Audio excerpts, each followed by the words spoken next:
Bonjour tout le monde, bienvenue pour ce nouvel épisode. Aujourd'hui, je suis sur Lyon, je suis sur Dardy exactement, je suis dans une concession. Je suis dans la concession Triomphe et je suis avec Hervé. Tout d'abord, bonjour Hervé.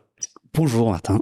Merci d'avoir répondu OK pour l'enregistrement de ce nouvel épisode. C'est très sympa de ta part. Donc, je suis super content d'être ici.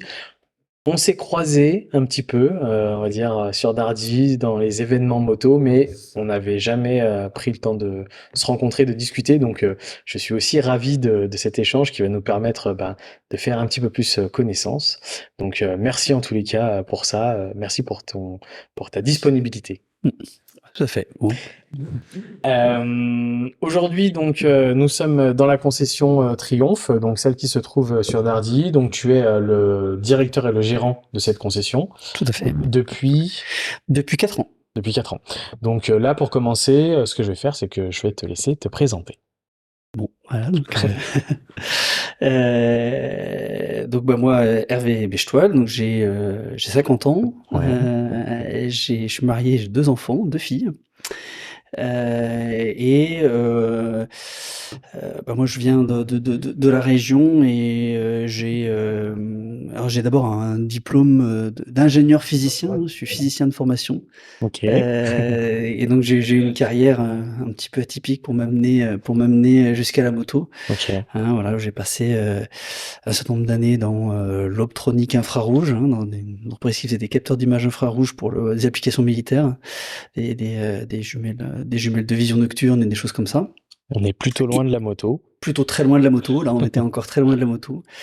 Mais à l'époque, avec mon premier salaire, moi je me suis endetté pour acheter une voiture de rallye. Donc j'ai fait du rallye pendant 2 saisons avant de casser mon jouet et d'avoir un peu trop dépensé par rapport à ça. D'accord. Et On était dans quel, t'avais quel âge quand t'as fait ça? j'avais dans les 26 ans, 26-27 ans, Et t'avais donc acheté quoi? j'avais une 205 rallye. Ok, super. Voilà, donc qui s'est fini au rallye d'Annonay, qui a commencé et qui a terminé au rallye d'Annonay plus de 2 ans plus tard. D'accord.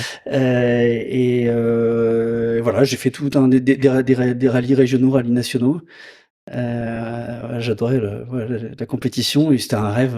Et voilà, dès que j'ai eu la Qu'est-ce possibilité de le oui. faire, je l'ai fait. Qu'est-ce qui t'a amené vers le rallye? Bah en fait, la passion, j'étais passionné d'auto et de moto dès le début. À l'époque, la moto me faisait encore un peu peur. Ok. Mais en fait, faut dire que je pense que j'avais raison, hein, parce que j'étais quand même pas tout à fait raisonnable dans ma façon de conduire. Et Mmh. c'était bien que je sois sur 4 roues encore à l'époque, Avec des arceaux. avec des arceaux. Et ce qui m'a amené vers le rallye, c'est que moi j'aimais bien le pilotage pur. Et en fait, les courses en peloton me faisaient un peu peur. Et je savais que moi, j'avais pas la niaque pour faire complètement l'intérieur à quelqu'un dans une course en peloton. Et je savais que je serais freiné dans mes ardeurs et que je serais pas forcément très bon dans une course en peloton. Alors qu'en rallye, t'es Mmh. vraiment sur le pilotage pur, t'es tout seul face à la route Ouais. et c'est le chrono qui joue. Donc c'est ça qui m'a amené vers le rallye. Ok. Et j'avoue que j'ai adoré, quoi. Enfin, vraiment, j'ai passé 2 années. 2 années, voilà, je mangeais rallye, je vivais rallye, c'était tous mes soirs et mes week-ends. Si j'étais pas sur une reconnaissance, j'étais en train de bricoler ma voiture. D'accord. Et on avait fait ça avec un copain, et d'un rallye sur l'autre, on changeait entre pilote et copilote, puisqu'on avait acheté la voiture à deux. Et, Trop bien. Quelqu'un et que tu voilà. vois encore aujourd'hui? Oui, oui. Alors Ouais. c'est un ami qui est, enfin, c'est mon frère, hein. Ouais. Quasi.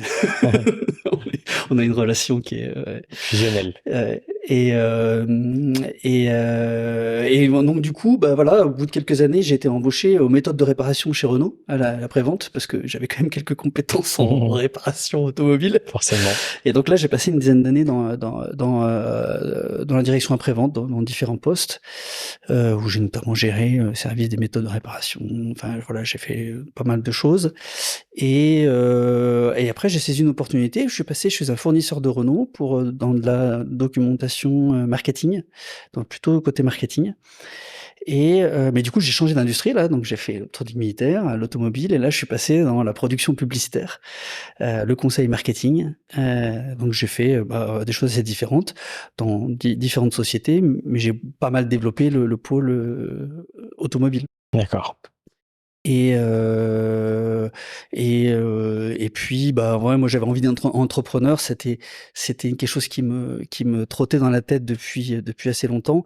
Et avec l'expérience, on apprend un peu, on sait qui on est, on se connaît un peu mieux. C'est sûr. Et moi, je savais que j'étais pas un créateur d'entreprise.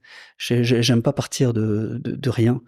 Mais par contre, la reprise d'entreprise me plaisait beaucoup parce que je sais que moi, en partant d'existant, je sais le travailler et l'améliorer. Et c'est voilà, dans ma carrière, je me suis rendu compte que c'était dans mon domaine de compétences. Et donc du coup, je me suis lancé dans ce projet d'entrepreneuriat de reprendre une concession.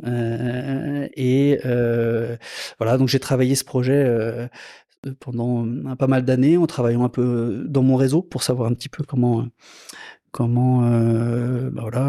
ça fonctionne, le modèle économique.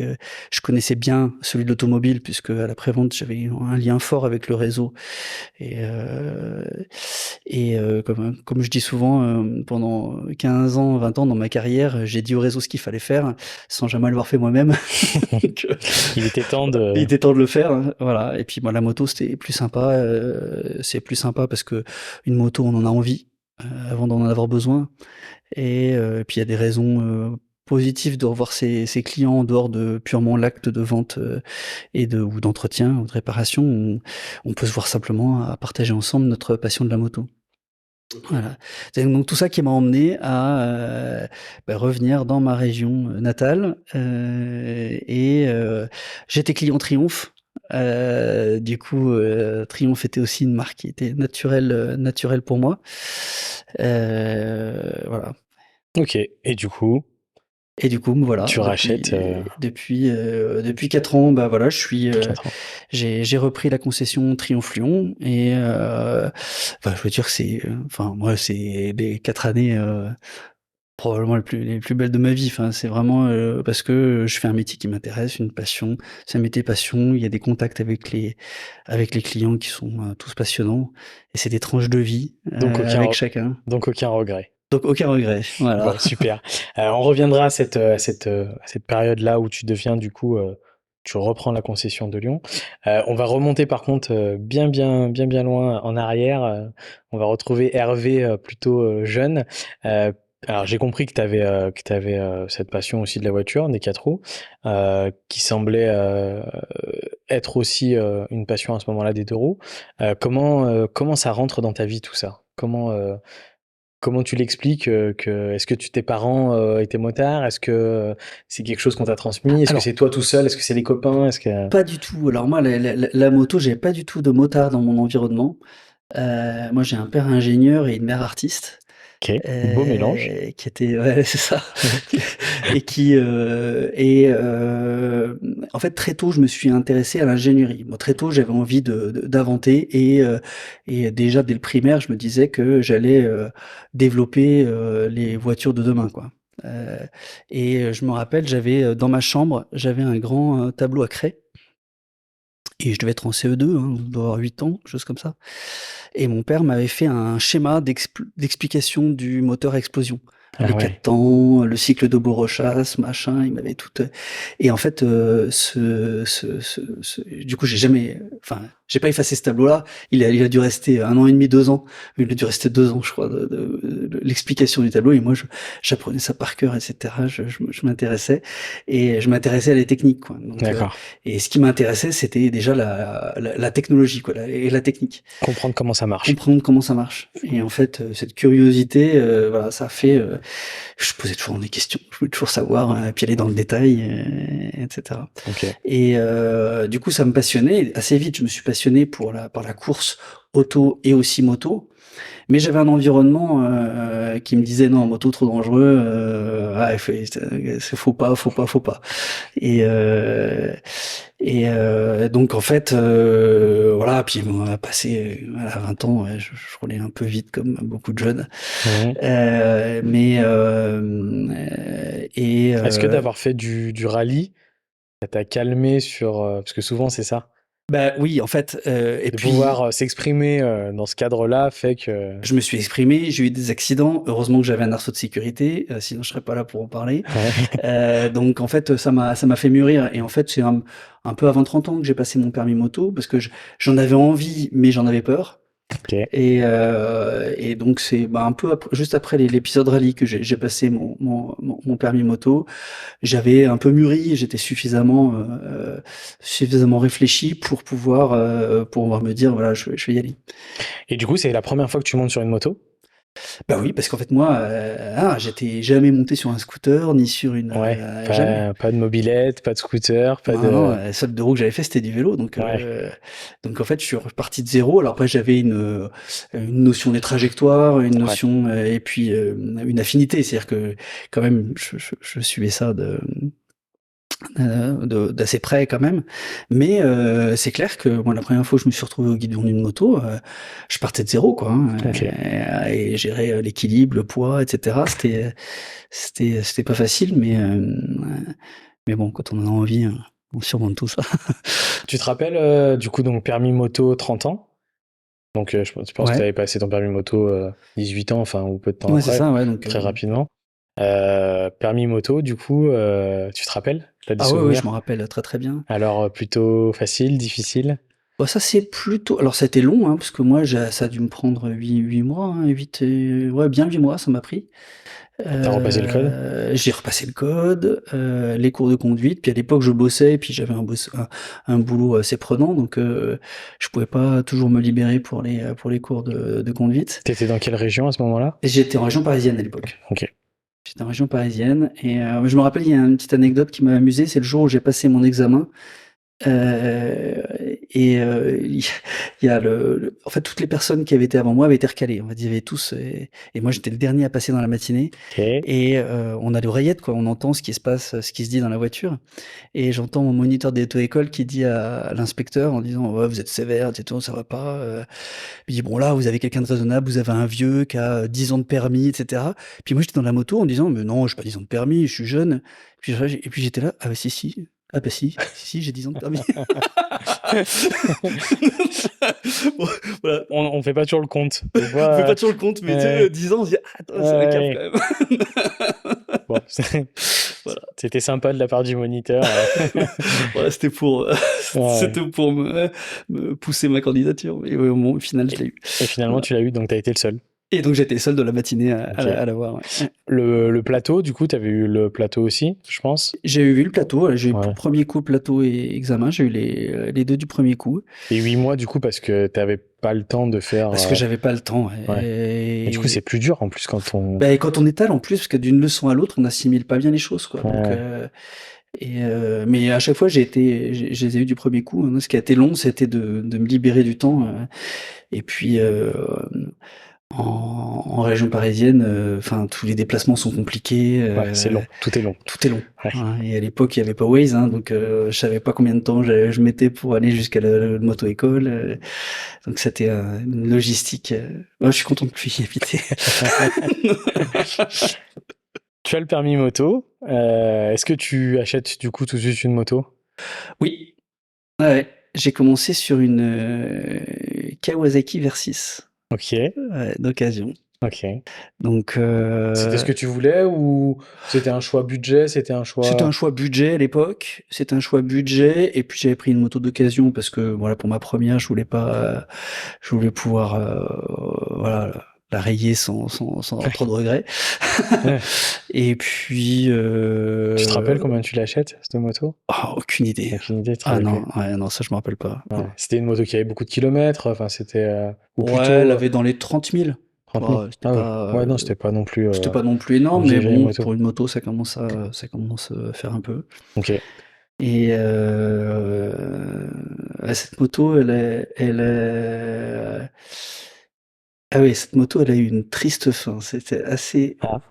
dans mon parking, elle était garée devant ma voiture, et c'est un voisin qui, qui était très âgé, hein, près de 90 ans, et il n'avait pas conduit depuis longtemps, donc il faisait un petit tour de conduite dans le parking. Et au moment de se regarer, il s'est il a confondu la marche avant et la marche arrière sur sa boîte automatique. Mhm. Et dans la panique, il a confondu le frein et Oh l'accélérateur. là là là là. Ce qui fait qu'en fait, il a défoncé la moto. La moto, elle a rebondi sur le mur et elle est retombée sur ma voiture. Truc de taré. Truc, tu te dis, mais comment c'est possible? C'est une cascade de Mission Impossible. C'est ça. Truc, Waouh. Donc, On partira pas sur le débat de faut-il repasser un examen, passer un certain voilà, âge. On ne rentrera pas on dans ne ce rentrera débat. pas dans ce débat, mais Mais d'accord. Et tu le connaissais, le monsieur? Tu l'avais déjà. bah, c'était un voisin, je le connaissais pas, mais donc on Du a coup, appris à vous se avez- connaître. C'était quelqu'un de charmant, hein, qui était très Ouais. embêté de la situation, mais malgré Ah ouais. tout, les faits étaient là. Donc une Kawasaki volante. Une Kawasaki volante, Ok. voilà. Et Donc du c'est coup, comme ça qu'elle est partie épave. Ah ouais, ouais, là, là, irréparable. non, c'était Ok. injouable, hein. T'as beaucoup roulé avec? Tu t'en servais sur tes déplacements parisiens Ouais, ou ouais. Et moi, à l'époque, en région parisienne, ça m'a donné une bouffée d'oxygène, d'ailleurs, la moto, parce que bah, du coup, les trajets étaient prévisibles. Je savais exactement combien de temps j'allais mettre d'un point A à un point B. Donc, en fait, je m'en servais tous les jours. Ok. C'était d'ailleurs un usage, au final, plus utilitaire que plaisir. Parce que se faire plaisir en moto en région parisienne, faut Ouais. sortir, il faut faire déjà 50 bornes pour atteindre des routes un peu sympas. Donc, ouais, c'était... Et ça, du coup, tu l'as pas fait sur les premières années. Est-ce que tu avais des amis motards avec Ouais, j'avais toi? des amis motards, mais je faisais, si, je faisais 2-3 sorties par an, mais j'en faisais pas énormément. Ouais, pas.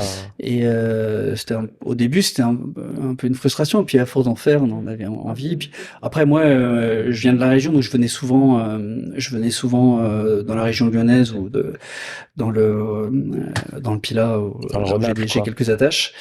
Et du coup, j'ai fait des trajets pareil le Pilat, donc ça c'était plus sympa. Ouais, j'imagine. Euh, ok, donc ouais, fin difficile pour cette moto. Cette première moto, voilà, Cette qui première restera. moto, bon, ça fait une belle anecdote à raconter par contre. Ouais, a Sur- posteriori, c'est bien, mais Ouais, sur le voilà. moment, non, Oui. c'est pas terrible. Ouais, j'imagine perdre la moto et la voiture garées au même endroit, c'est moins cool. Ok. En tant que motard, donc toi, tu es plutôt sur le tard, t'as pas cette naissance adolescent ou tout ça. Euh, tu sens tout de suite que t'as... Parce que on sent que tu l'as avec la voiture, quand tu parles, on Ouais. sent que tu as cette envie de connaître, de rouler, tu expliques très bien, en plus tu as envie de rouler seul dans le rallye. Est-ce que quand tu as le permis, quand tu roules ces premières années, entre ton daily, donc tous les jours de travail, et les quelques balades, est-ce que tu ressens aussi une passion Ouais, importante ou et en pas? fait, je reçois une passion, je reçois une passion différente de parce que la voiture, j'avais une envie de performance. Ça s'est peut-être ressenti donc, Ouais, quand ouais. j'ai parlé le rallye. Alors que très vite sur la moto, j'ai plus eu une envie de plaisir de balade. Ça m'a pris des années avant de rouler un peu vite en moto, parce que j'avais aussi cette peur qui m'avait été inculquée avant en disant, «Rouler vite à moto, c'est dangereux, il faut pas le faire» et cetera. Et donc j'ai été vraiment en rythme très tranquille, balade, et ce que j'ai découvert, c'est le plaisir d'être juste sur la route, de découvrir des paysages. En fait, ce qui importe, c'est le trajet plus que la destination. Et que quand tu balades en moto, bah, tu as aussi les odeurs, tu as aussi, tu plein d'informations que tu n'as pas, en voiture. C'est vrai. Et moi, tout de suite, ce que j'ai adoré, c'est les balades, quoi. C'était et donc quand je venais, voir mes parents dans le coin, ben voilà, j'allais me balader, je sillonnais, et c'est ça que j'ai aimé d'abord. Donc Heu, t'étais plus un pilote cool, on va dire, voilà, balade, plutôt tranquille, voilà, sécuritaire. c'est ça. Ok. C'était plus mon profil. Et tu dis que tu as mis longtemps à arriver un peu plus sur la vitesse. Tu sais ce qui t'a... C'est la confiance, le temps, les motos? Oui, c'est un peu tout ça, la confiance. Mais plus j'ai vieilli, plus j'avais de pouvoir d'achat, donc plus j'avais des motos récentes et performantes. On va dire, c'est un peu ça qui s'est passé. Et puis après, ben, j'ai pris confiance au fil des kilomètres. J'ai su ce que je savais faire et pas faire. Et voilà. T'as eu quoi comme moto après? T'es passé... Je suis passé, j'ai eu plusieurs types de motos. J'ai eu Yamaha et puis après assez vite je suis passé, sur Triumph. Je me rappelle, c'est un copain qui m'avait fait essayer sa Street. On était partis en road trip, à plusieurs Mhm. et il avait une Street et j'ai fait: «Waouh, c'est quoi ce truc? C'est super le son, la moto et tout» et 6 mois après, je m'achetais une Triumph. Ok, là t'es encore à Paris?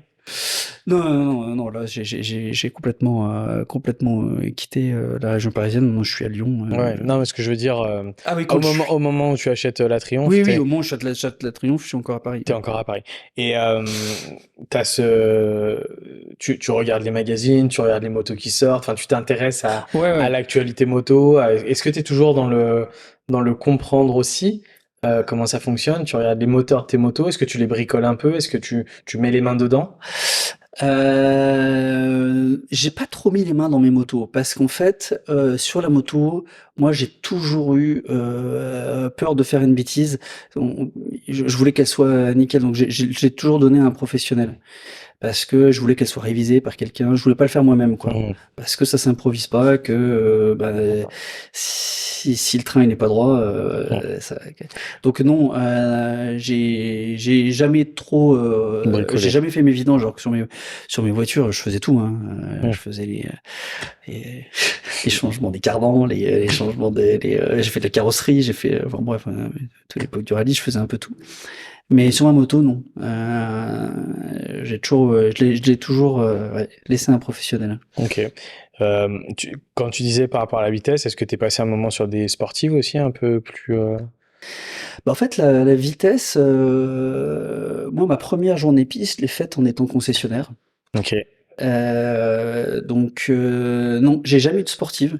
J'ai toujours été plutôt trail, grosso modo, en roadster et trail, on va dire, dans les motos que j'ai eues avant d'être concessionnaire. Ok.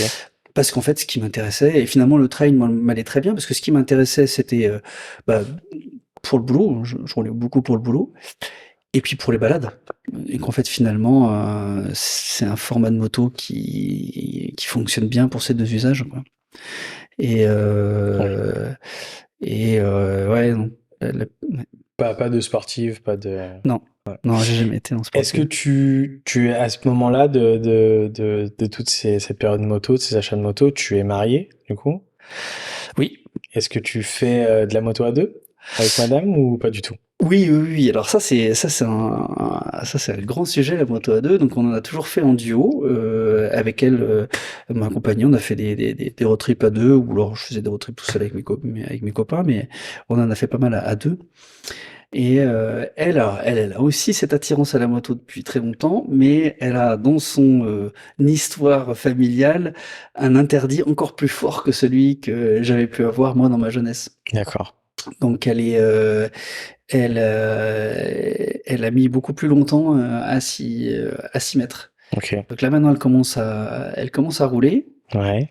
Et puis voilà, depuis 4 ans là maintenant et là on commence à se faire des balades tous les deux, chacun sur sa moto là, c'est ça. Donc elle a passé son permis Elle est encore en 125 pour l'instant. 125. Ok. Et elle a pas l'envie maintenant que t'as Ah la si, si, si. concession et tout de passer Si, le si, si, permis? mais d'ici quelques mois ce sera bon je pense. Ouais. Ok. Et du coup, vous en avez fait aussi beaucoup en duo sur une moto ou On en a fait beaucoup en duo sur une moto. Ok. Je me rappelle le jour où j'ai eu mon permis, c'était un mois de décembre. C'était genre mi-décembre, ça doit être le 10 décembre. Et moi je lui dis: «Oh attends, j'ai cherché», donc j'avais déjà commandé la moto, hein, donc j'allais la chercher et j'ai dit: «Voilà, on part, là pour les vacances, on a une semaine, on part en road trip, on va aller machin». Et il me dit: «Tu vu la température là? L'hiver, c'est pas le mieux. Détends-toi, on Non. fera ça. On fera ça au Au printemps». printemps. Ouais, je comprends. Euh, Quand tu parlais de road trip avec les amis, vous êtes un petit groupe, vous êtes beaucoup, pas beaucoup, vous organisez, vous faites beaucoup de kilomètres, vous restez dans le... Bah, on était un noyau à la barre, on était 3 copains, des copains de lycée. Ah ouais. Et du coup, on se revoyait tous les ans. On s'organisait un road trip. Alors, il y en a un qui était un des trois, c'était aussi mon Copilote. copropriétaire de la voiture de rallye. Donc, on se retrouvait donc soit dans le Massif central, soit dans les Alpes. Il y en a un qui habite à Nice, donc on se retrouvait par là-bas. Et voilà, celui qui était au centre, au centre du road trip, organisait pour les autres.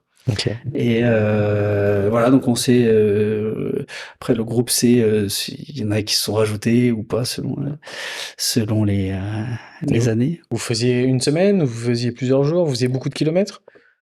Ouais, on devait faire 250, 300 kilomètres dans la journée, et c'était en général 3-4 jours. C'est Ouais. pas mal.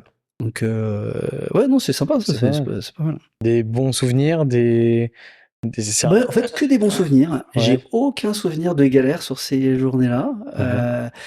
Un souvenir un petit peu, qui était un peu amusant, c'était, on était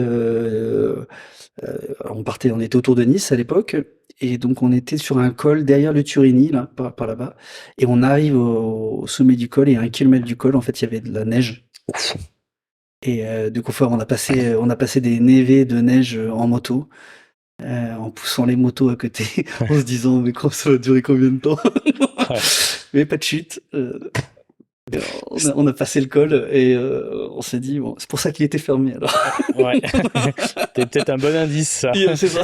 On a peut-être pas dû passer le truc. Ouais, je pense que ça, c'est le pire, ça. La neige en moto, je Ouais, la pense neige que en moto, autant la pluie, ça se gère, mais la neige, la neige, c'est... non, ça se gère pas. Mais d'ailleurs, on poussait la moto à côté, quoi, donc on Ouais. n'était pas dessus, hein. Hmm. Déjà eu des accidents en moto? Oui, mais alors, c'est marrant parce qu'en fait, les seuls accidents, finalement, c'est moi tout seul. Ah, J'ai jamais eu d'accident avec un tiers. tant C'est à mieux. chaque fois que Parce que c'est toujours un peu plus ouais, compliqué. c'est toujours un peu plus compliqué, mais voilà, c'est Grave, pas grave, non, ça non, va. Pas de grosses blessures, pas non, non, de non, période, du coup, non, non, non, ça- c'est jamais. Puis je roule toujours bien équipé. bien équipé, donc en fait, voilà, ça m'a Ouais, coûté des équipements, quoi. oui. Mais il vaut mieux que ça soit ça Ouais. qu'un genou ou qu'un bras. Ok.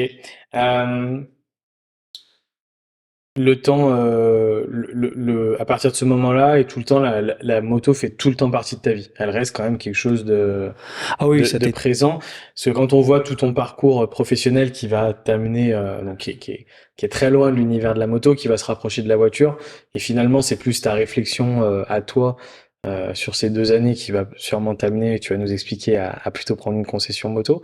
Mais il y a aussi le fait que tu étais motard malgré tout Ah oui, sur oui. toutes ces Ah bah, années. c'est fondamental. C'est C'est fondamental. Ouais, ouais, ouais, non, la moto a toujours été présente. Moi, dans ma vie, au début, c'était quelque chose qui me faisait peur. Donc, c'était une relation de. Et puis, à partir du moment où j'ai été motard, où j'ai commencé à conduire, à prendre confiance au fil des années, en fait, à chaque fois, je faisais des trucs un peu plus sympas, des distances un peu plus grandes. J'allais dans des endroits où j'étais un peu plus tout seul. Euh, et, ouais, mais moi, mon rêve, c'est de faire un immense voyage en moto. Tu vois, c'est traverser l'Europe, Ouais. faudra faire un tour du monde en moto, enfin, tu vois, ça m'anime, et un jour, il se passera un truc. Ouais. Il y a Tu des sais pas projets encore qui quand, sont, mais il y a plusieurs projets qui seront en gestation, mais ça ouais. viendra. Ouais. Ouais, c'est top, c'est Mm, top. Je mm. pense que ça, c'est, tu sais, tu t'as pas dit le mot, mais je l'ai lu à travers les adjectifs et ce que t'as expliqué sur le début de la moto. Je pense que je le dis à chaque fois sur le podcast, mais le mot liberté Ouais, dans la moto, c'est quelque chose. Selon le degré de passion, tout le monde a des degrés différents. Toi, tu es en plus aujourd'hui acteur du milieu du deux roues de par la concession, donc forcément c'est quelque chose qui en plus fait partie de ton côté aussi professionnel, mais que ce soit de la passion ou du travail, il y a toujours ce mot un peu qui revient. associer la moto toujours à la liberté. Je pense que ça, c'est quelque chose qu'on retrouve moins. On avait une petite discussion avant d'enregistrer le podcast entre la voiture et la moto. Ça en fait partie. Ouais. Je pense qu'il y a beaucoup plus d'esprit de liberté autour du deux roues que de la voiture. Alors, il y en a, hein, attention, j'exclus pas tout le monde, hein, sûrement les personnes qui sont 4x4 et qui aiment partir barouder, enfin voilà, il y a plein de façons différentes, mais je pense que vraiment, l'adjectif de la liberté dans les véhicules pour le deux roues, c'est tout motard dira à un moment la liberté, c'est la moto. Et la moto, c'est la liberté. C'est clair que c'est le grand truc. Et moi, je me rappelle quand j'ai dans mon parcours pour reprendre la concession, j'ai notamment rencontré le comité de direction de Triumph France. Et dans ma présentation, la première page, c'était une photo d'un Tiger avec une route de montagne qui partait à l'infini, quoi. Et c'était justement voilà, moi c'était l'envie de liberté, et, euh, et moi, ça fait partie complètement de mon projet de moto. Est-ce que tu penses, je pars un peu sur le côté pro, on y reviendra après, mais là, ça me fait penser à une question. Est-ce que tu penses qu'il est possible que quelqu'un puisse devenir directeur d'une concession, avoir un contrat avec une marque, sans être passionné de moto? Ça me paraît compliqué. Ça me paraît compliqué parce que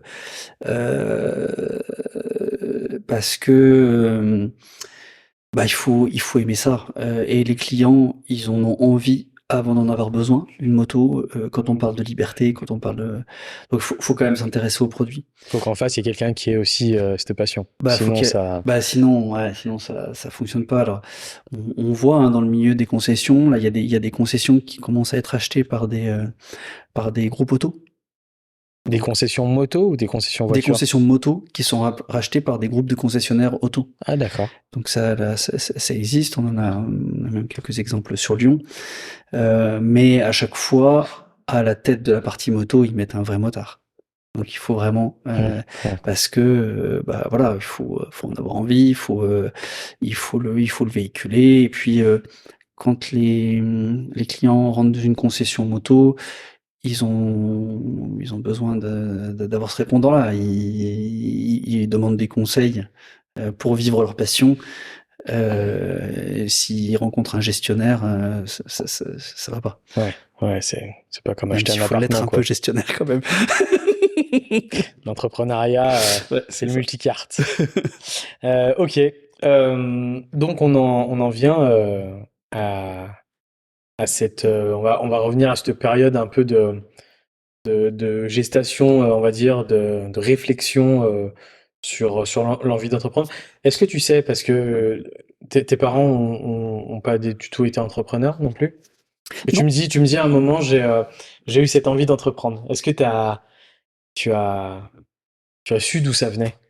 Alors, mes parents non, mais j'ai eu pas mal d'entrepreneurs dans ma famille. J'ai eu mon arrière-grand-père, j'ai un grand-père qui est parti chercher de l'or en Afrique du Sud, et puis après il est parti aux États-Unis aussi. Il en a trouvé? Alors il en a trouvé, mais il s'est fait avoir par un associé, il a tout perdu derrière. C'est Donc ça n'a pas toujours forcément incroyable été. les histoires de l'or. C'est ça. Toujours des choses comme ça. Ouais, il a pas fait grande Il a fortune. pas pu flamber. Il a pas flambé, mais Ok. mais il a appris beaucoup de choses par contre. Donc ouais, donc de Donc l'entrepreneuriat donc autour de oui, toi. il y a eu pas mal d'entrepreneurs dans la famille, mais pas dans mes proches parents.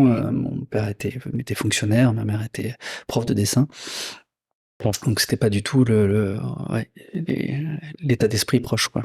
C'est la maturité professionnelle, donc toute l'expérience que tu as eue sur tout ce que tu as fait avant, qui à un moment, t'as créé quelque chose en toi en te disant je me sens d'entreprendre, ou c'est plutôt tout ce que tu as fait les fonctions que tu as eues qui t'ont Ouais, plutôt dirigé. alors moi j'en avais envie. En fait, moi ce qui a été aussi déterminant, c'est la boîte où j'ai bossé après Renault et avant de reprendre la concession. En fait, j'étais dans une boîte qui appartenait, à son président et au directeur général, donc les 2 seuls actionnaires et je travaillais en direct avec eux et en fait, ils avaient une vision très entrepreneuriale. Enfin, c'est des entrepreneurs, ils ont racheté des boîtes, ils ont fait grossir, eu un développement à l'international. Pour l'instant, ils ont, ils ont fait des contrats, créé des filiales, etc. Donc, ça a été vraiment entrepreneur. Et moi, j'ai adoré cette période-là parce que moi-même, j'ai gagné des clients sur des domaines complètement un peu atypiques par rapport à notre corps de métier.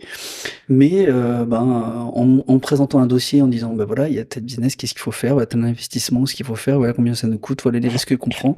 Et ben on y allait. Et il me disait bah go, on y va, et puis on y va. Et entre décision et action, il y avait pas de délai quoi. Et ça, moi, j'ai adoré cet état d'esprit. Et moi, j'ai beaucoup appris. Là, on a toujours des managers dans notre carrière C'est sûr. qui nous font grandir. Et voilà. Et moi, ils m'ont donné cette envie du c'est possible. Voilà. Donc c'est.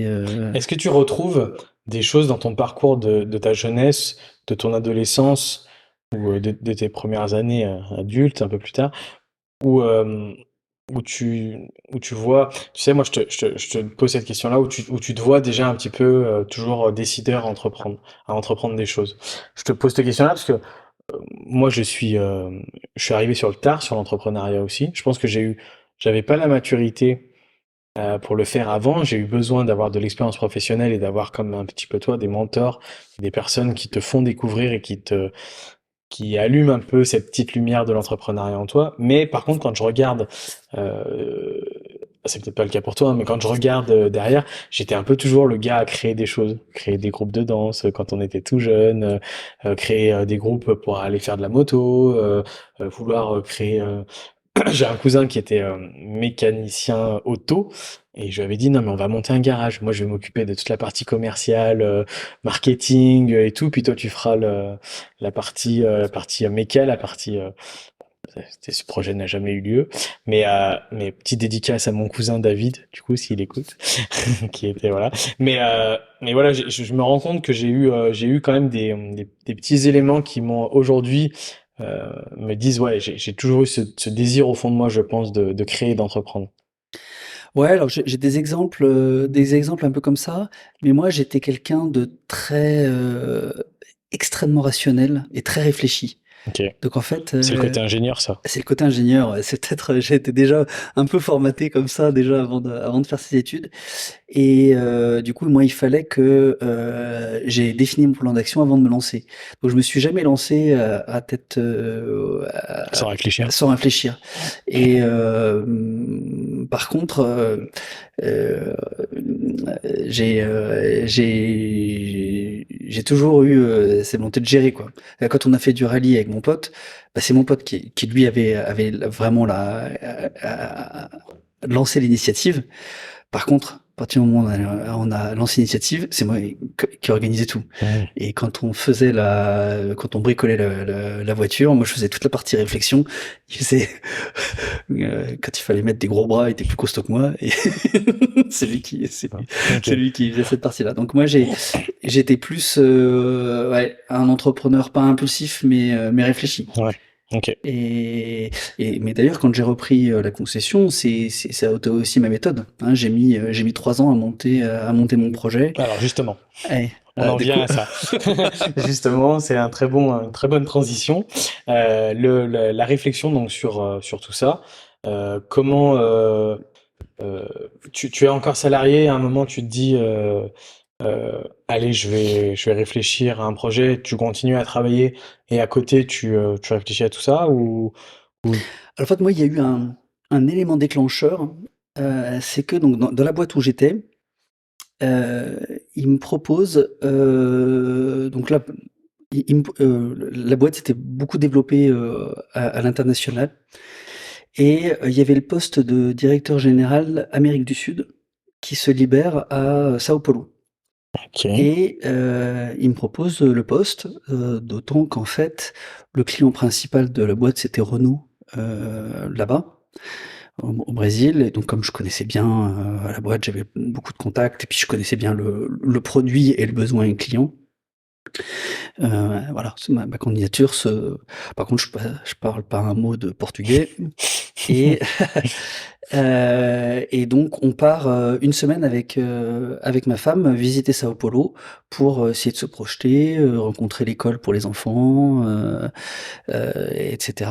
T'as déjà 2 enfants là? J'ai déjà 2 enfants, ouais, Qui ont quel âge à ce moment-là? qui ont une dizaine d'années. Une dizaine d'années. Ouais, Ouais. donc Ouais, c'est un changement aussi pas facile pour eux. donc pas facile pour eux, donc c'était Ouais, pas facile. Et catastrophe, on se projette pas du tout là-bas. ok. Qu'est-ce Sao qui... Bah, en fait, Sao Paulo, c'est une ville, juste gigantesque. Enfin, Paris, c'est une petite bourgade de banlieue à côté, hein. C'est un Mhm. truc, des, buildings à n'en plus finir, une insécurité, mais latente de partout. Tous les expats, ils sont derrière des murs avec des barbelés, il y a des gardiens dans les rues, l'école, quand je me rappelle quand on a visité l'école, et il nous disait: «Il y a un car scolaire qui vient récupérer les enfants.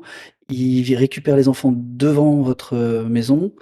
Ils arrivent dans l'enceinte de l'école, on ferme les portes de l'école et ils ne peuvent sortir que quand ils sont dans l'enceinte de l'école et ils ne sortent jamais de l'enceinte».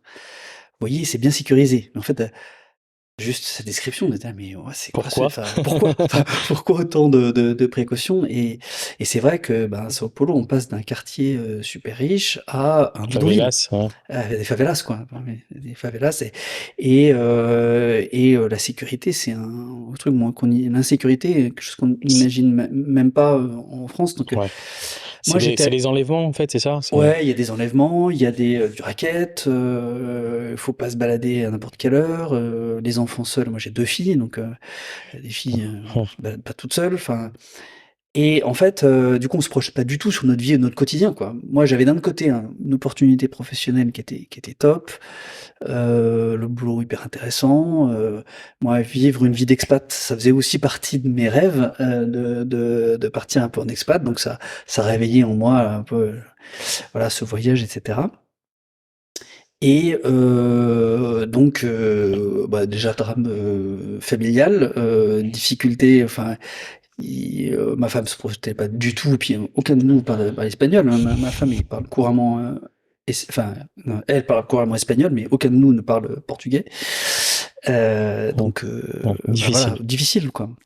Donc, je reviens et je dis non à mon patron, je dis merci, mais non, ça va pas le faire parce que, voilà. Donc c'est difficile, de prendre cette décision et en fait, en me disant ça, je me dis: «Mais qu'est-ce que je vais devenir dans cette boîte?» Et puis on te propose un truc comme ça, tu dis: «Non, on va Tu pas t» sens que... je me dis: «On va pas m'en proposer 15 quoi, hein, des postes, hein», Hum.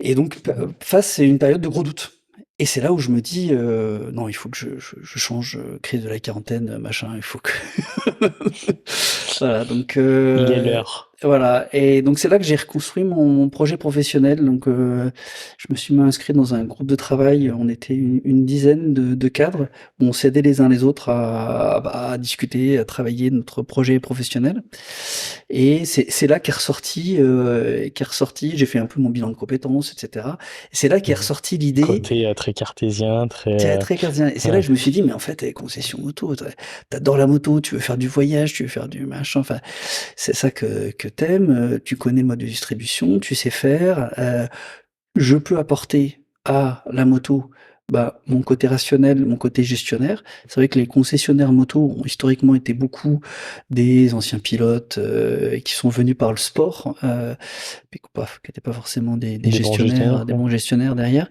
et donc je me rends compte et du coup, c'est là que je fais jouer mon réseau en rencontrant, bah, voilà, des amis d'amis, des amis de collègues, et cetera. Ce que tu dis, en plus, c'est d'autant plus parlant quand on est sur des secteurs qui sont de la passion. Ouais, Et c'est vrai que être passionné de quelque chose, c'est génial. Mais comme tu dis, une concession, c'est pas le garage entre potes, quoi. c'est Il y a ça. des besoins économiques, il y a plein de choses qui gravitent autour. Et malgré tout, il y a des gens qui dépendent de cette entreprise et toi aussi, et le développement et les investissements et tout. Et c'est vrai que faut pas oublier ce côté business. Mmh mh. C'est un business, Tout à malgré fait tout. Mais bon, et ça, j'ai l'impression que toi, c'est pas un problème. Voilà, bah, Ça, puis moi c'est- j'avais mon passé, enfin, j'ai vu des postes, j'ai managé des équipes des équipes assez larges, donc euh, C'est pas grave, ça me le fait je sais pas pourquoi cette caméra n'aime pas la chaleur. ah Et là, oui, il et fait puis trop chaud. là, il fait un Ouais, peu chaud. ouais. Voilà, donc c'est là que je me dis, en fait c'est ça. Euh, et en fait à l'époque j'avais deux projets. Un projet qui était de reprendre un circuit automobile, parce qu'aussi ça m'aurait fait kiffer, Ok. Ouais, pour organiser des compétitions, ouais. mais un circuit genre voilà, circuit voiture, moto, enfin où on puisse voilà organiser des Alors, sessions pistes, tu vois, là, etc. tu viens d'allumer une petite ampoule en me disant, faut que je trouve quelqu'un, j'avais jamais pensé, qui gère un circuit automobile. Ah bah oui, Ça serait un ouais, super podcast. ça ouais, super, ouais, je pense Merci. que Je vais me renseigner, je vais le garder dans un petit coin de ma tête. Ok. voilà. Bah, la moto réveillait encore plus de possibilités, de passion pour moi. Puis moi, j'avais cette envie de voyage. Et puis moi, ma femme, elle travaille dans l'industrie pharmaceutique. D'accord. Donc, du coup, Lyon était une destination pour nous qui était quand même bien parce que lui permettait aussi pour elle de trouver du boulot. Dans ton projet, du coup, tu mets forcément cette donnée-là. Bah oui. Il faut que la concession soit dans la région. Ouais, bah, Les- d'autant les- qu'avec l'épisode Sao Paulo, euh, enfin, ce qui collait pas aussi à Sao Paulo, c'est que elle avait aucune carrière possible. Ouais. Donc, Oui, oui. et voilà, on s'aime, on a envie de rester encore un peu de temps ensemble et on veut. C'est beau. Elle fait partie du projet. Elle fait partie du projet, quoi. Voilà, Donc, ouais, je comprends. donc on fait partie et voilà, donc bah, j'essaye de monter mon projet en me disant, moi, mon fil conducteur, c'était de me dire, voilà, faut que ce soit quelque chose qui me ressemble et où moi, je vais pouvoir apporter quelque chose. Et moi, avec tout mon passé, j'avais beaucoup de marketing, de l'automobile, et j'avais cette conviction que il fallait pouvoir créer une communauté de clients qui ait plaisir à revenir, qui apprennent des choses et pas que sur leur achat de moto neuve. Et voilà. Et donc, du coup, c'est pour ça que j'ai cherché aussi une marque qui s'y prête. Une image forte, une marque avec une image forte, avec des produits de qualité qui permettent justement de faire des bons road trips, etc. Dans, Et du coup, dans ton processus, là, voilà, j'imagine que tu réfléchis à un business plan, à un ouais, modèle, tu regardes comment ça fonctionne, euh, tu, euh, tu prends toutes les données de la gestion d'une concession et tu poses tout sur la table et tu vois comment. voilà, puis mais moi, c'est un métier que je connaissais aussi bien de Oui, l'intérieur, oui, que mais tu vu du connaissais constructeur, déjà. parce que j'avais beaucoup de relations avec des concessionnaires, donc je comprenais bien ce qu'était le métier. Bah, j'ai rencontré aussi des copains qui étaient directeurs de concession auto aussi, donc j'ai aussi discuté avec eux de leur quotidien. Voilà, je suis allé dans une concession Yamaha en région parisienne, passer des samedis pour bah, voir comment ça se passait, quoi, enfin, Mhm. ouais, comment c'était concrètement. Oui, oui, comme ça te. Et comme ça, voilà, est-ce que ça me plaît? Est-ce que je me Ouais, oui, projette? oui. Est-ce que je me projette dans ce métier? Et voilà, donc j'avais acquis la conviction que je voulais être en région Rhône-Alpes, de préférence à Lyon. Bon, moi, j'avais ouvert un peu mon projet quand même. Et puis dans les marques, j'avais ciblé plusieurs marques, dont Triomphe. Et je disais toujours en plaisantant dans cette phase de recherche, à mon mot contre triple, ce serait de reprendre Triomphe à Lyon. Parce que j'étais client Triomphe, que c'était la marque qui collait le mieux à mon projet. Voilà, ça fait que quand l'opportunité s'est présentée, j'ai rien lâché. Ah, ouais, je comprends. À ce moment-là, dans ton projet, tu te dis quoi? Tu te dis, je vais racheter une concession ou, ou est-ce que tu avais aussi la possibilité d'en créer une? Alors, assez vite, j'ai évacué la partie création pour deux raisons. D'une part, c'est que moi, mon domaine de compétences, j'ai quand même un peu d'expérience professionnelle, je sais qui je suis, je sais ce dont je suis capable et là où je suis moins bon.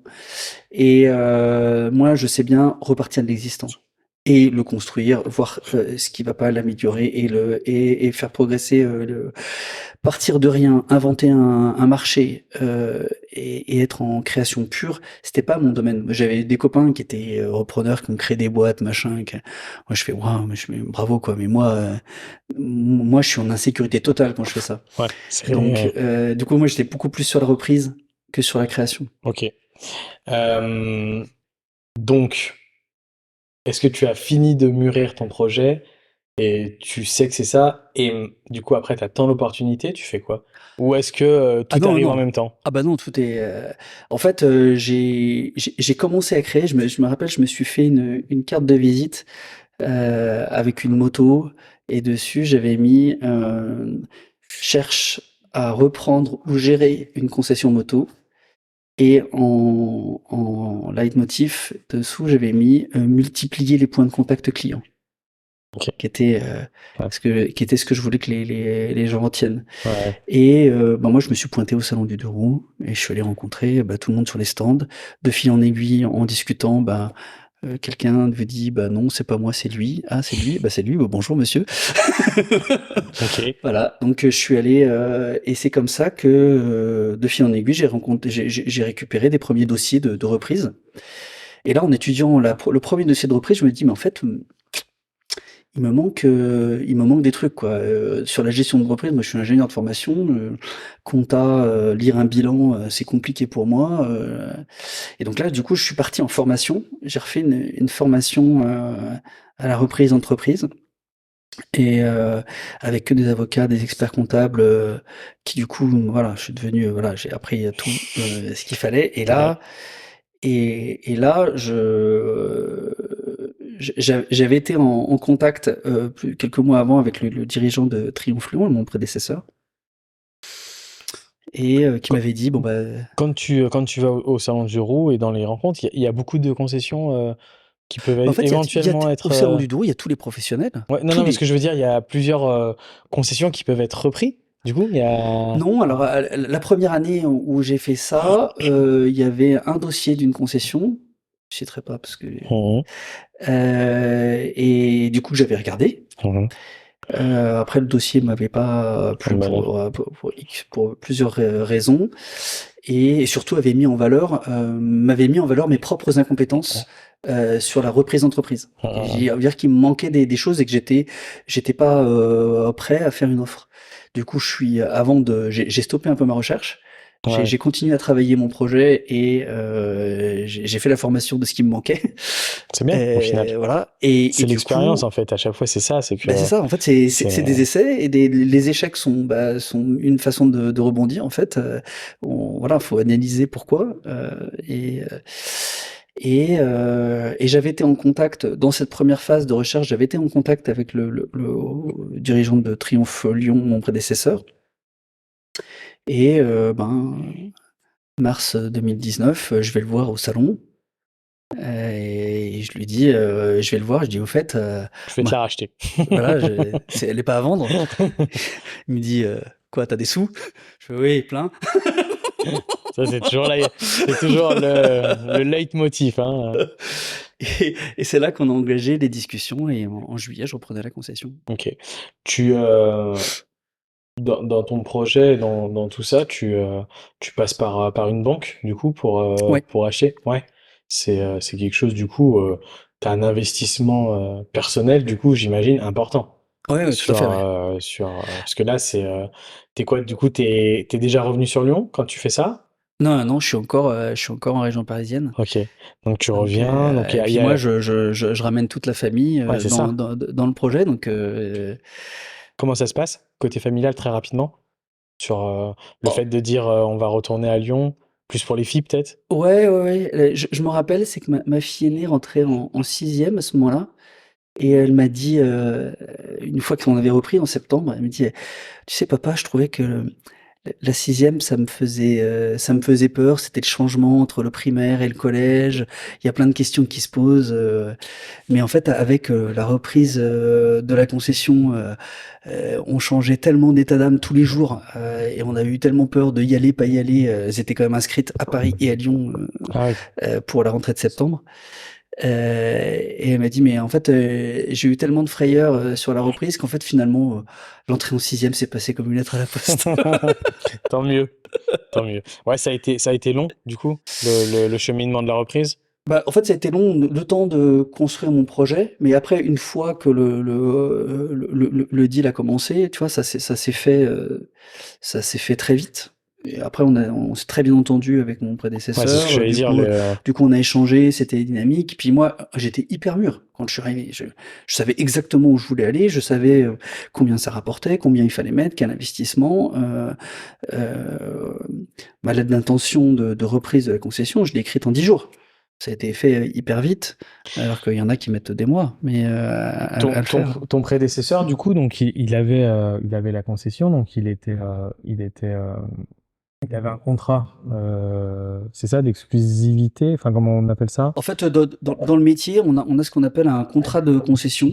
Ouais, Donc, c'est un de contrat concession. qui est intuitif personnel, et donc qui est entre la marque et l'entreprise, et qui désigne le dirigeant, qui dit voilà, c'est avec tel dirigeant. Donc en fait, c'est pour ça que moi j'ai discuté avec lui, bien sûr, parce que c'était lui le propriétaire, c'était lui le dirigeant de l'entreprise, mais il fallait une validation de la marque, parce que sinon le contrat de concession n'est plus valable. Voilà, c'est ça. C'est que au moment où ils te revendaient, le contrat de concession entre guillemets s'arrêtait et toi tu devais le reprendre avec eux, enfin faire une transition, Voilà. savoir s'ils voulaient te le redonner à toi.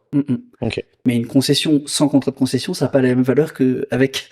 Ouais. Donc du coup, c'est quand même assez important. La validation de la marque est fondamentale. Alors c'est que c'est un peu différent dans les concessions multimarques. Ouais, c'est ce que j'allais dire. Sinon, il y a la concession multimarque. Mais sur les concessions multimarques, il faut rencontrer toutes les marques pour confirmer les contrats. Parce que si vous perdez une marque, même s'il y en a 4, bon, bah, c'est quand même sur le bilan, c'est pas la même chose à la fin. C'est sûr. Donc, toi, quand tu reprends, de toute façon, ton objectif, dans tous les cas, c'est de reprendre ce contrat de concession avec Triomphe. Oui, moi, il était pas. Et puis, de toute façon, oui, moi, mon projet, il était aussi lié à la marque qui était associée. Donc, c'était. Donc, le rachat se passe bien. Ça met combien de temps à peu près? Une idée dans le temps? Allez, On va y arriver. On va y arriver. Ça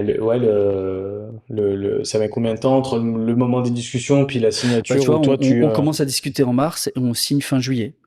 On commence à discuter en mars, ok, et on signe fin juillet. On signe fin juillet, donc c'est quand même finalement assez rapide. Oui, bien sûr. Même si voilà, cette période-là d'une intensité incroyable. J'imagine, et puis d'échelle émotionnelle importante. Ouais, tout à fait. Ok. T'as déjà trouvé tous tes partenaires à ce moment-là, bancaires et tout, quand t'es dans le projet ou quand tu non, discutes les banques, moi je les contacte une fois que j'ai le dossier. De toute façon, la banque qui vous donne, ça arrive. Il y en a qui arrivent à monter des dossiers sur leur personne en disant, bah voilà, vous êtes capable de me prêter combien de millions pour que je reprenne une entreprise, et après je cherche l'entreprise. Mais ça, c'était pas mon profil. Ouais. Et toi, dans ce projet-là, comme tu viens pas, enfin, si, est-ce que ça a joué quand même le fait que tu aies travaillé avant auprès des banques pour pouvoir reprendre la concession, le fait de ton expérience professionnelle passée? Elle a joué ou oui, quand même à un moment ils t'ont dit, en fait, attendez, vous partez dans la moto, vous avez fait que de la voiture. En fait, ce qui est important, c'est quand on reprend une entreprise, c'est qu'il faut convaincre. Il faut convaincre le vendeur, il faut convaincre la banque, il faut convaincre la marque, il faut convaincre les employés. Donc en fait, il faut avoir un projet. Et moi, en fait, moi, comme ça faisait 3 ans que je travaillais, donc je savais sur quoi je m'appuyais. Je m'appuyais sur mon passé. Donc moi, je suis pas un champion du monde de quoi que ce soit en moto. J'ai jamais gagné de titre et même j'ai pas de compétences. Enfin, je pilote pas trop mal, mais. T'as fait voler une Kawasaki quand même. Oui, j'ai fait voler une Kawasaki, c'est vrai. C'est pas donné à tout le monde.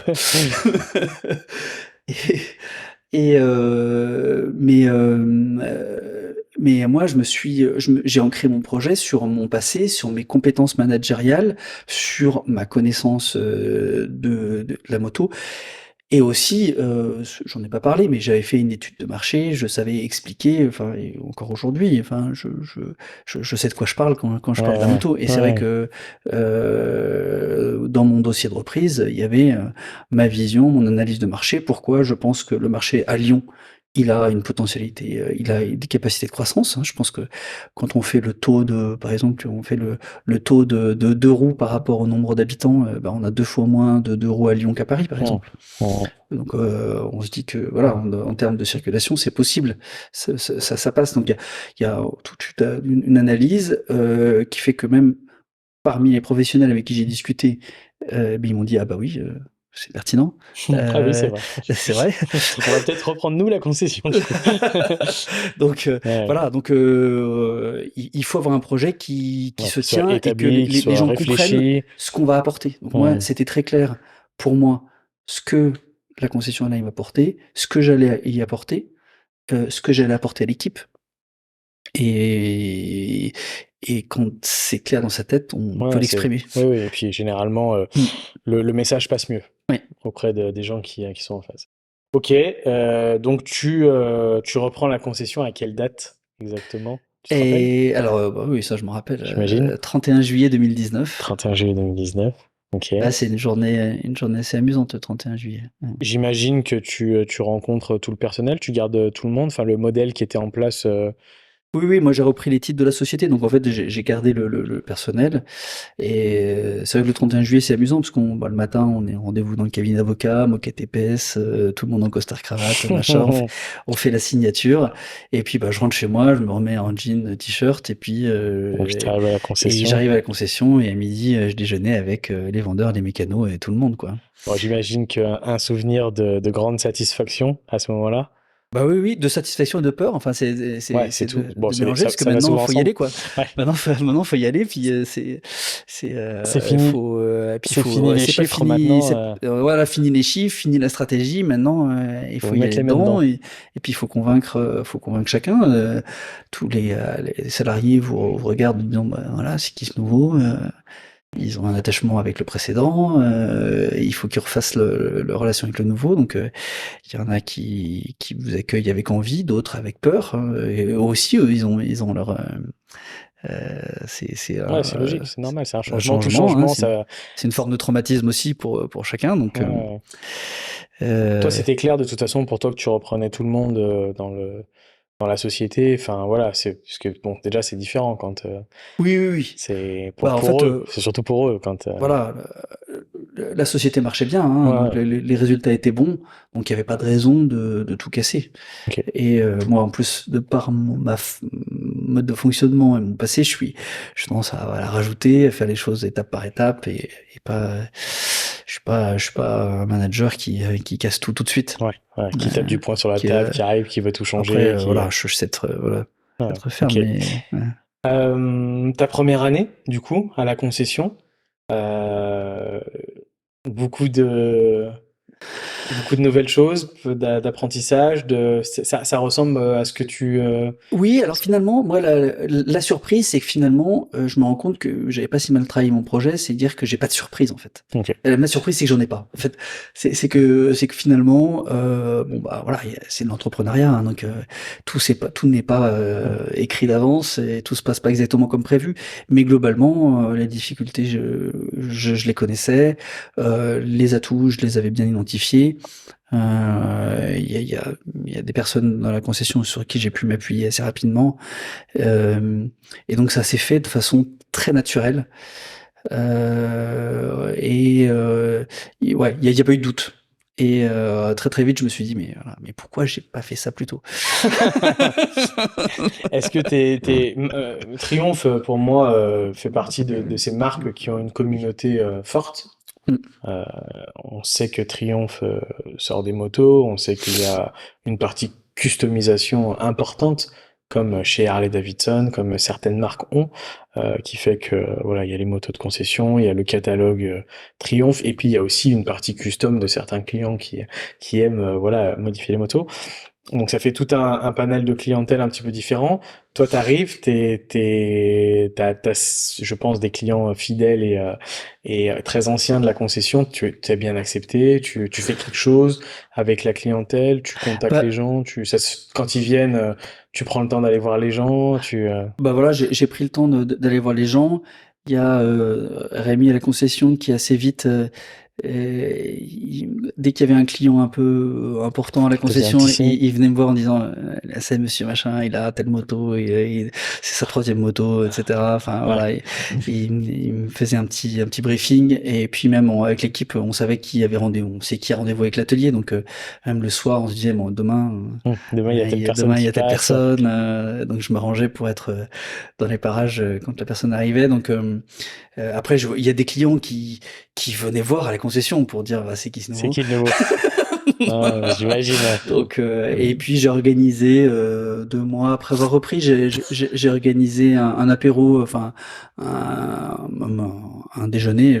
On a fait devant la concession. J'ai fait un petit discours pour expliquer mon projet avec les clients, disons que je voulais créer cette communauté de clients, donc que j'étais là pour eux et que on allait faire plein de choses, des road trips, des journées pistes, des journées quand on allait pratiquer la moto et que moi mon projet c'était la passion, c'était le voyage, la liberté en moto et que moi mon idée c'était de se revoir à ces occasions-là. Ok. Voilà, donc c'est le projet que je leur ai vendu et Ouais. puis que j'ai fait petit à petit, et puis chaque année j'essaie d'en rajouter un peu plus.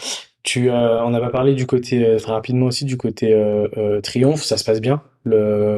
Ta candidature, du coup? Oui, ma candidature s'est très bien passée. Le feeling a tout de suite été très bon. Ils m'ont demandé de faire un plan marketing de ce que j'allais faire dans les concessions. Je leur livre le plan de marketing. Ils m'ont dit, mais on n'a jamais vu quelque chose d'aussi structuré. L'ingénieur. C'est l'ingénieur qui parle. Ouais. Mais structuré, mais avec passion. Hein, voilà, faut pas l'oublier. Donc oui, la relation a tout de suite été très fluide. Voilà, ils m'ont bien aidé sur pas mal de choses pratiques. Moi, il y avait un volet, le volet réseaux sociaux, je connaissais pas du tout, quoi. Gérer Facebook, Instagram, etc. Moi, je rentrais dans un domaine où, voilà, j'étais pas dans mon. Ouais, t'es pas de la génération. Non. Je regardais un peu Facebook comme tout le monde. Instagram, je suis un peu vieux pour, mais maintenant je m'y mets. C'est des canaux importants aujourd'hui. Mais c'est des canaux importants et c'est stratégique dans la communication, qu'on peut avoir. Mais voilà, ils m'ont pas mal aidé sur ces sujets-là et bon la relation a toujours été bonne. Et d'autant plus que comme moi je connais bien leurs contraintes parce que moi j'ai été de l'autre côté. C'est vrai que vu d'un concessionnaire ou vu d'un constructeur, on n'a pas toujours les mêmes problématiques. Et des fois, quand on comprend pas l'environnement de l'autre, on se dit mais pourquoi il me demande ça? Il veut me la faire à l'envers. Et des fois, voilà, on est dans des relations un peu de négociation entre le concessionnaire et la marque. Moi, comme j'ai été de l'autre côté, que je comprends leur champ de contraintes. Les problématiques aussi de l'autre côté, ça aide. Déjà, j'anticipe un peu plus. Souvent, quand ils me posent une question, je me doute qu'ils vont me la poser. Donc, je l'attendais. Du coup, ça fluidifie les échanges parce que du coup, il y a moins d'incompréhension. Ok. Sur les grandes lignes du coup d'une concession, j'imagine la vente de véhicules neufs. Ouais. La gestion de l'atelier. Ouais. La gestion de vente accessoires vêtements. Tout à fait. Vous faites de l'occasion aussi? De l'occasion, ouais. Vente d'occasion. Et moi, j'ai développé aussi la location. On fait aussi un peu de location. Super. Format LOA, les choses comme ça ou... Alors, location longue durée. Ouais. Et location courte durée à la journée. Et là, on va expérimenter bientôt la location moyenne durée sur des durées de 9 mois. Ok. Et ça, moi aussi, ça fait partie de mon projet, c'est que ma conviction, c'est qu'en tant que concessionnaire, on doit connaître tous les usages de nos clients. Et on est de plus en plus, on est moins en moins dans la possession, de plus en plus dans l'usage sur plein de choses, que ce soit sur nos téléphones, sur même sur l'électroménager, on peut le faire aujourd'hui. Et donc pour moi, notre métier de concessionnaire, on doit expérimenter toutes ces façons de vendre. Soit de la vente, soit de la location, que ce soit de longue durée, courte durée, moyenne durée. C'est tous les usages. Je sais pas dire, dans 15 ans, comment seront utilisées les motos. Est-ce que les gens l'achèteront toujours? Je sais pas. Est-ce qu'ils seront complètement en location? C'est pas bête ce que tu dis. Aujourd'hui, la location ou l'aide à l'achat, peu importe comment on le voit, c'est quelque chose... J'écoutais un podcast l'autre jour qui est en train de se développer dans l'immobilier aussi. Oui. Donc même système que le LOA en fait pour des gens qui à un moment voudraient acheter, voilà, et ils vont se servir d'un organisme. Et puis, bon, le but est d'acheter à la fin, mais en tous les cas, ouais, la location, je pense que ça fait partie aujourd'hui du monde dans lequel on vit sur plein de degrés différents et sur plein de domaines différents, mais ouais, c'est pas bête. Ouais, donc ma conviction, c'est que je sais pas comment ils l'achèteront, Mmh, mais il faut que je sache faire tout. mmh, mmh, Et puis on verra mmh, ce mmh. qui restera. C'est ça. Par contre, ma conviction, c'est que pour la moto, ils auront toujours besoin d'un contact de proximité. Parce que quand on a un problème sur sa moto, on veut qu'un spécialiste puisse la voir. Tout le monde n'est pas bricoleur. On a besoin de conseils. Et puis on a besoin de conseils sur comment pratiquer la moto. Et moi, je le vois avec les clients, tout ce qu'on organise en termes de sorties moto, des clients qui me disent: «Oui, mais j'ai pas beaucoup l'occasion de rouler, donc je viens, c'est super vos sorties parce que ça me donne l'occasion de rencontrer d'autres gens, et puis il y a des amitiés qui se lient». Voilà. Ça, ça faisait partie aussi de ton projet, Oui. de développer le côté communautaire, on va dire, d'une Bah, concession, oui. et du lien. En plus, toi, du coup, t'es présent, d'après ce que je comprends. Ah ben, moi, je suis très présent. Ouais, donc les gens sont en direct aussi avec toi. Ça, je pense qu'ils doivent beaucoup aimer. Oui, oui, bah, ils apprécient parce que Il du coup, y a une bah, proximité ils qui. voient que, bah, du coup, ça rend crédible ce que je dis, Hmm, puisque du coup, je le fais. c'est pas faux. C'est pas faux. Euh, Aujourd'hui, après 4 ans, ton bilan sur ces 4 années, d'un point de vue personnel et émotionnel, j'ai l'impression que tu es très heureux, donc je pense que je connais un Mmh. peu la réponse. C'est. Oui, bah, génial. Moi, je suis super content parce que, je fais un métier qui me passionne. Je trouve que ma femme a trouvé aussi bien sa place. Elle a trouvé un C'est important. voilà, mes filles aussi sont ravies. Moi, je suis aussi plus proche de ma famille, donc moi, à titre personnel, il y a tout qui enfin, tout qui va mieux, en fait, hein, donc heu et hem et j'adore ce métier. Et d'un J'a point de vue plus professionnel, comment se porte aujourd'hui le marché de la moto Triomphe et le marché concession? Est-ce que ça va? Est-ce que c'est difficile? On sait que c'est une période un peu compliquée. Ouais, la Euh, période est un petit peu compliquée. Là, on a eu 2 années euphoriques à la sortie du Covid, mais vraiment irrationnelles, hein. C'est-à-dire qu'on a eu une demande qui était très supérieure à l'offre, des difficultés à produire. On a été en manque de motos pendant plus de 2 ans.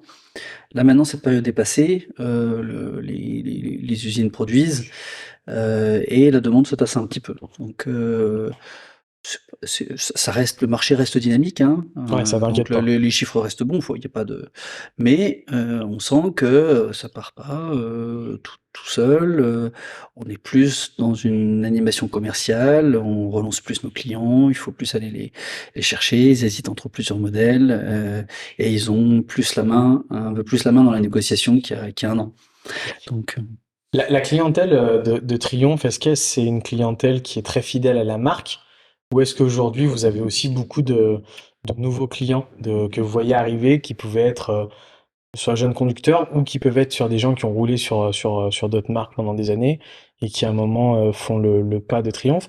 Est-ce que Triomphe, j'ai plusieurs questions, est-ce que Triomphe est aussi une marque jeune? Est-ce que tu as beaucoup de A2 ou éventuellement de jeunes qui achètent des modèles Triomphe? oui, alors, déjà sur la question, fidèle, oui, on a une clientèle qui est assez fidèle, qui renouvelle beaucoup.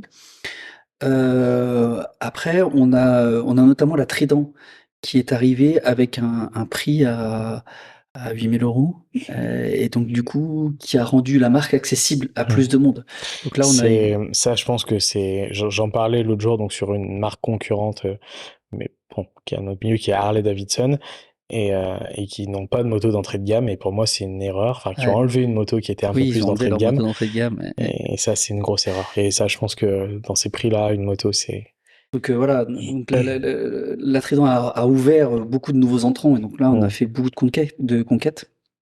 Donc moi je trouve que c'est très bien, et aujourd'hui la marque, elle a un positionnement qui est super clair, à un niveau premium, donc et elle réussit à garder son niveau premium sur des motos moins chères. Et c'est vrai que quand on a sorti la Trident, moi j'ai aussi une petite inquiétude avant de l'avoir. Sur la qualité? Bah oui, parce que j'ai dit à ce prix-là, est-ce qu'ils vont réussir à garder la qualité produit, etc. Et le jour où je l'ai vu quelques mois avant la commercialisation, j'ai dit c'est bon, c'est bon. Mmh. C'est bon, c'est bon. Ça va marcher. Ça va marcher. Ouais, c'est sûr que voilà, tous les fondamentaux de la marque sont dedans. Ok. Et donc c'est assez fort parce qu'ils surtout sur des motos à 25 000 comme des motos à 8 000, ils arrivent à garder des fondamentaux qui rendent la marque reconnaissable sur les produits.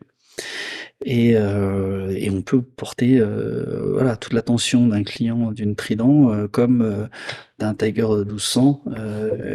Voilà, on a pas les mêmes prestations bien sûr entre les motos, mais on a les mêmes fondamentaux de qualité produit et de finition. Ok, super. Je voudrais ça fait 1h15 qu'on papote. Je vois pas le temps passer. T'as vu? Tu me l'avais dit Je te avant. l'avais dit, hein. Donc ça fait déjà 1h15, donc on va commencer à entamer un peu la fin de cet épisode, même si peut-être qu'on en refera un deuxième parce que j'ai plein d'autres questions. On en fera peut-être un autre plus tard.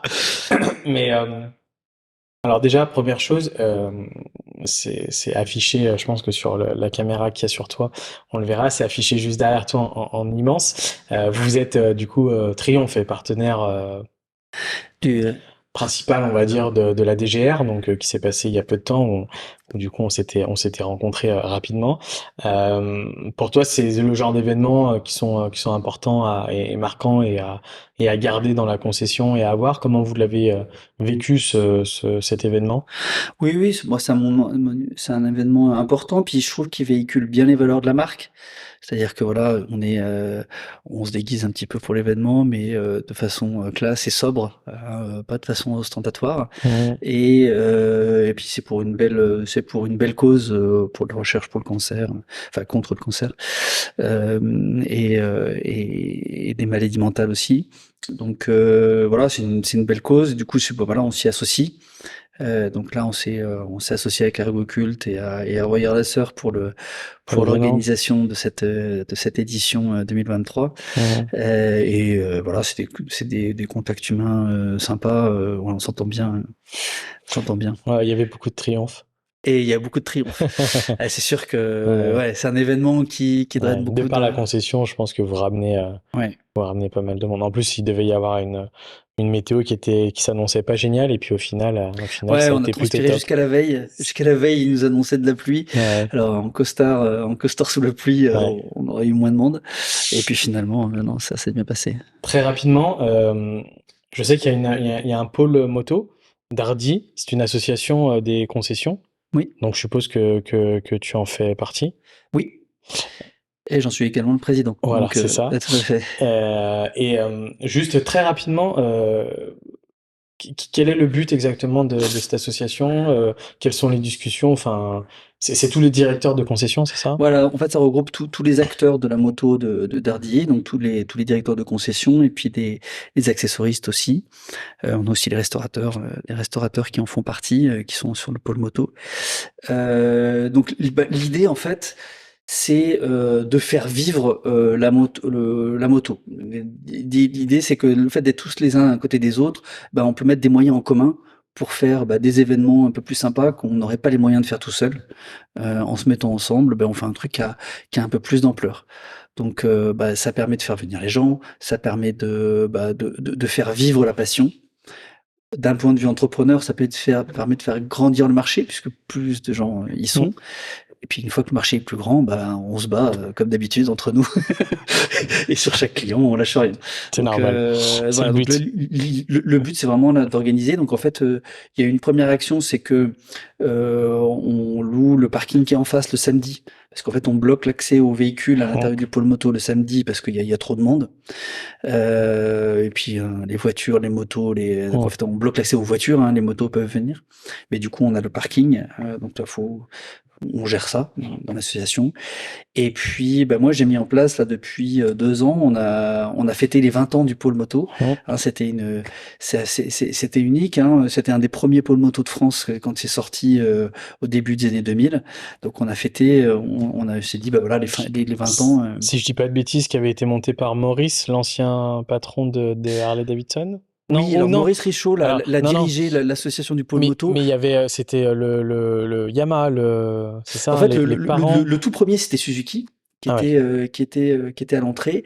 Après, les autres japonais sont venus assez rapidement. Donc, ça a été le premier pôle moto, c'était un pôle de moto japonaise. Ah ouais, d'accord. Au début des années 2000. Donc, il y avait Yamaha, Honda, Kawasaki et Suzuki. Ok. Et après, les autres marques sont venues progressivement. D'ailleurs, tous les lots où sont installés les autres marques étaient pas vraiment faits pour la moto à l'origine, à part le bâtiment BMW qui a été fabriqué à l'époque et pris sur le parking. Voilà, ça s'est fait un peu progressivement. Ok. Mais le pôle moto a pris naissance en 2001. Et a fêté ses 20 ans. Et il a fêté ses 20 ans. Donc moi, c'est à ce moment-là que j'ai pris la présidence et on a organisé cette fête tous ensemble, qui a eu un succès qui a dépassé nos attentes. Et du coup, on l'a transformé en festival du pôle moto qui a eu lieu en 2022. Et là, on le réorganise ce sera le 30 septembre et le 1er octobre. Je vais noter dans mon agenda. Voilà, noter dans les agendas. Voilà, ça réunit 10 000 visiteurs, près de 40 000 vues sur les réseaux. Donc c'est un gros événement. C'est un gros événement et on sent qu'il y a de la passion et de l'envie, quoi. Ouais, non, mais ça c'est sûr que le pôle ici a toujours même les week-ends, on va dire dans la période estivale, printemps, été, les samedis. Je pense que vous faites bien de bloquer et de louer le parking en face parce que il y a certains jours où on vient le samedi, c'est plein, quoi. Ouais, c'est plein. Ouais. C'est assez rigolo. Ouais. Ok, super. Écoute, j'ai été très content de cet épisode et de cet échange avec toi.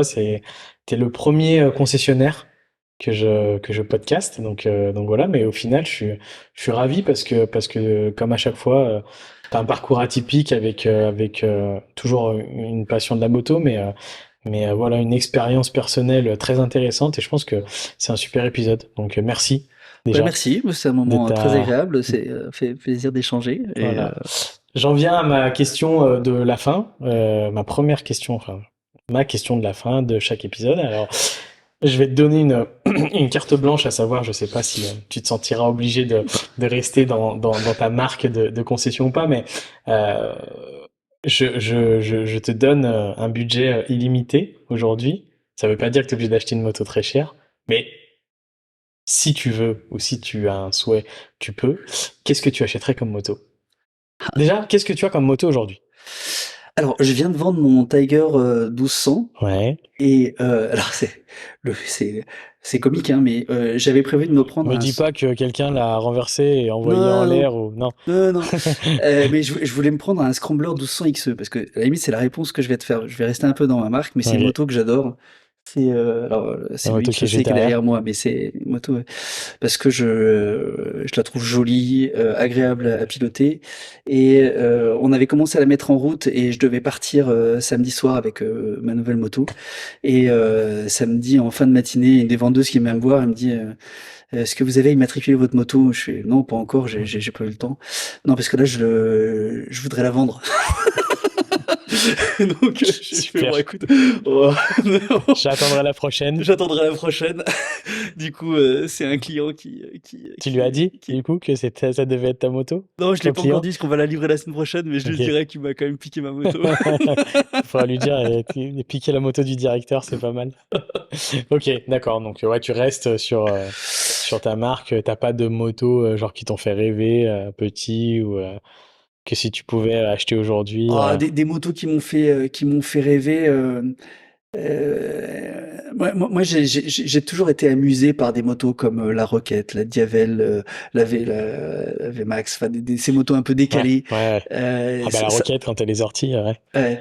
Et j'aurais pu répondre une de ces motos là. Ouais.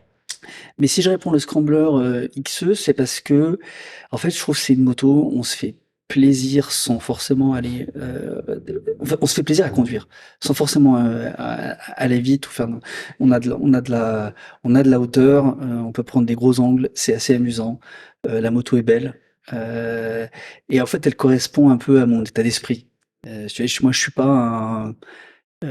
pas un pilote poignet en coin qui va, même si Chercher la tout le monde vitesse et chercher la vitesse forcément à tout prix. J'aime juste en profiter, quoi. Voilà. Et voilà, c'est ce que j'aime bien, c'est ce que véhicule cette moto. Et voilà. Ok. Super. Écoute, merci encore pour ta générosité. Merci pour le partage de tout ça. C'était très agréable. J'ai un petit moment de remerciement que je fais maintenant à la fin de chaque podcast.